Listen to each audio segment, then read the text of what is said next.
Hey guys, Lunar Spire 1127 here, bringing you Bleach chapter 492, Balancer's Justice.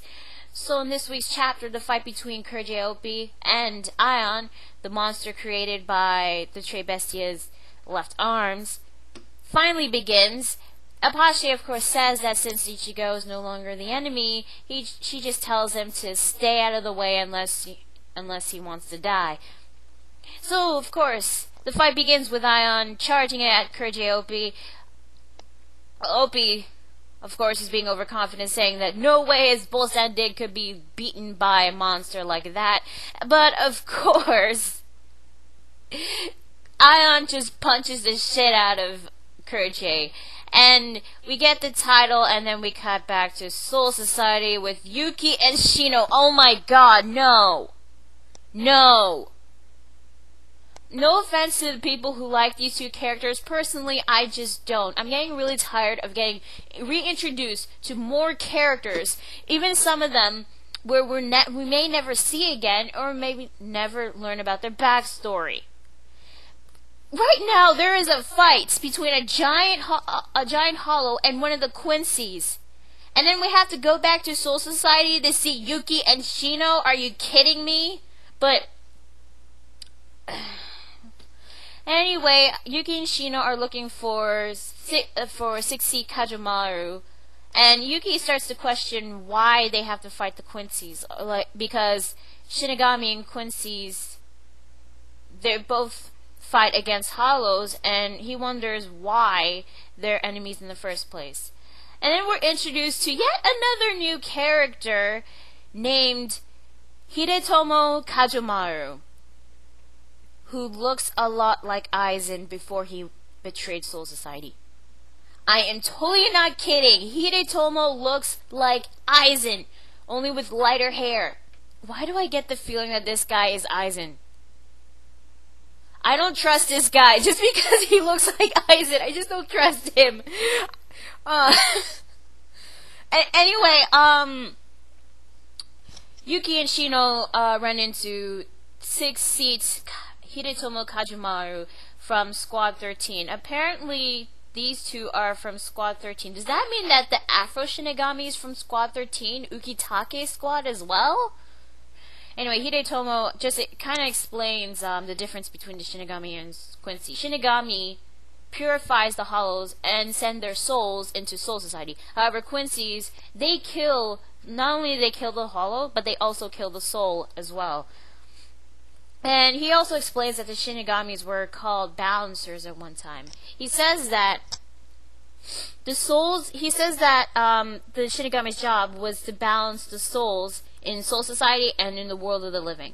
And that the Dangai, the preface world, is pretty much a boundary between those two worlds. Between those two worlds and their souls. And without that balance, then both Soul Society and the world of the living will crumble and be destroyed. He also explains that the constant cycle and how the balance of souls work. He says that souls are sent as humans from Soul Society into the world of the living, and that the souls that are dead, they're sent to Soul Society led by the Shinigami. That way, the balance of souls between both the worlds will be even, and both worlds will not be destroyed. That's the job of the Shinigami. However, Quincy's, Hidetomo says that the Quincy's exist to destroy that balance. He also says that since the Quincy's completely destroy the Hollow souls, that means that there will be more souls in the world of the living than there are in Soul Society. When someday the balance of the souls will crumble, the world of the living will enter Soul Society through the Dangai, and both of the worlds will collide when they come in contact.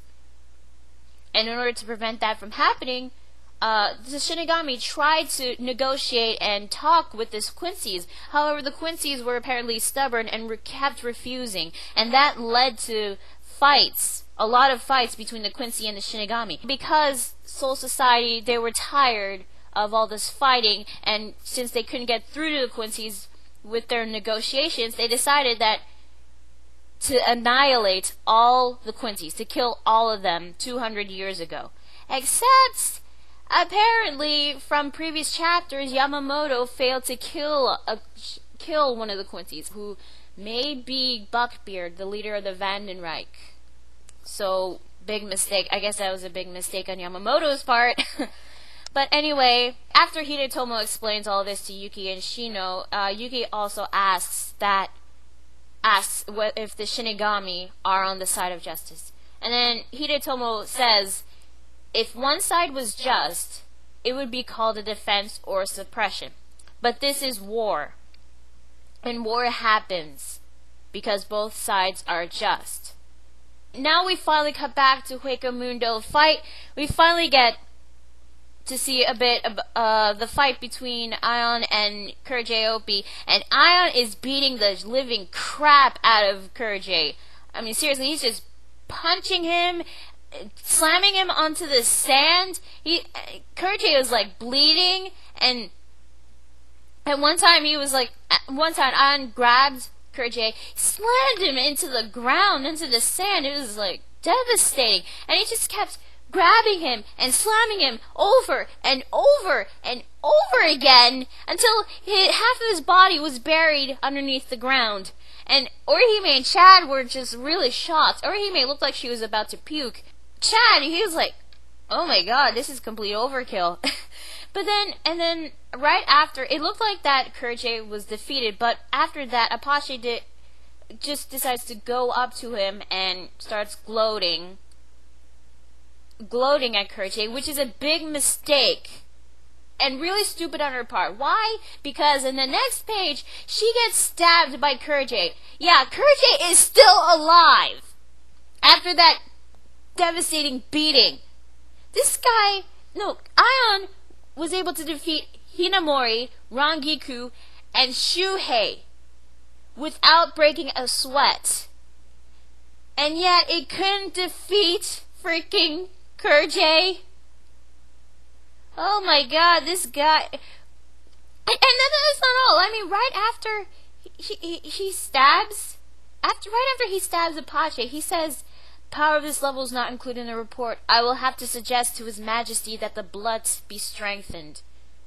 Apparently blood is blood for German, but while he was saying that, Kirge is like bleeding from his nose and from his mouth. His neck is broken!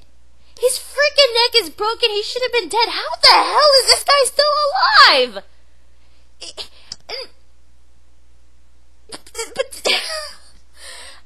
Oh my god! I mean, seriously, looking at the panel, his neck is broken, but it doesn't matter, it's just a mere flesh wound. He just grabs his head and pulls it, and readjusts his neck and his head, and the chapter ends with Kirge saying, but before that, I must quickly expedite your demise.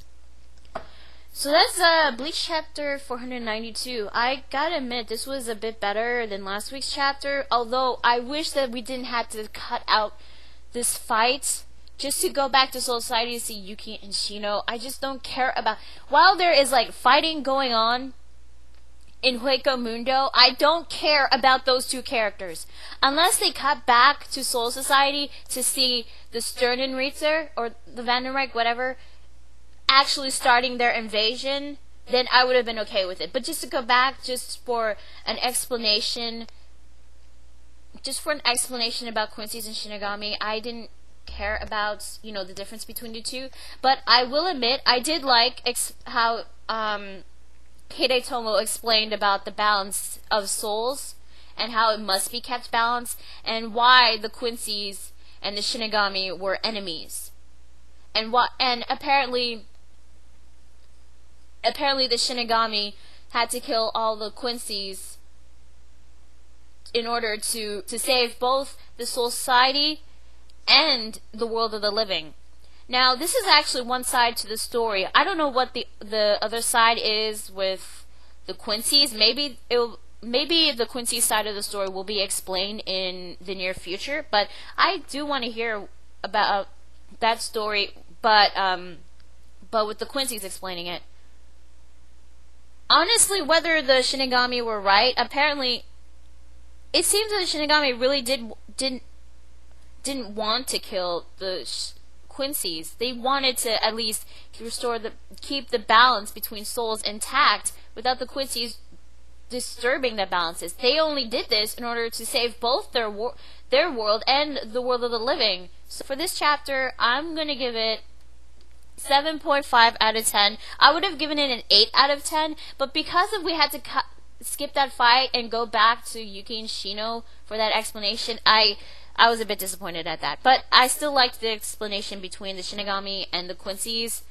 And the fight between Aion and Kirge Obi, even though it was short, it was still really good. Aion was ruthless in this fight, and Kirge, he does not die easily.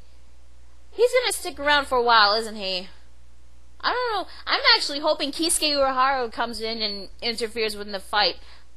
I'm keeping my fingers crossed on that. But, yes, that's Bleach chapter